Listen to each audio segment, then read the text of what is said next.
La spiruline fraîche, ça se présente sous une forme de pâte. Alors le plus simple pour les puristes, c'est de la manger comme ça. Ça n'a aucune odeur et quasiment aucun goût. Après, le mieux, c'est de l'utiliser en tartinable. Parce que la spiruline est un exhausteur de goût. Là, c'est un classique, c'est spiruline, pain, huile d'olive, fleur de sel. Ça, c'est pas mal.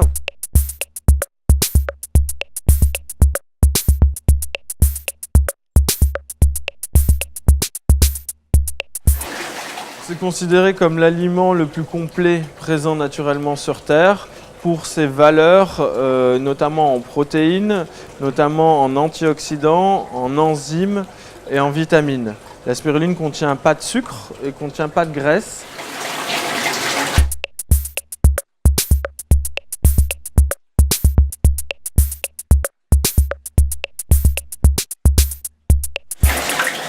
L'avantage de cultiver de la spiruline fraîche dans une ville comme Paris, c'est qu'on ne va pas utiliser des espaces qui appartiennent à des agriculteurs. On va utiliser des friches urbaines principalement, donc on n'empiète pas sur l'espace agricole.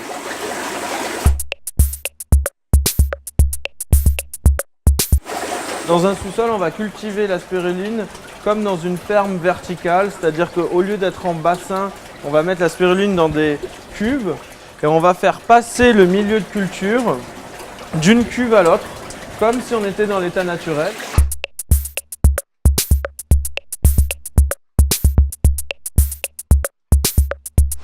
À l'état naturel, en France, la spiruline ne pousse pas l'hiver. Ici, l'idée, c'est d'avoir à peu près tout le temps, toute l'année, le même goût, la même texture, la même couleur, la même odeur.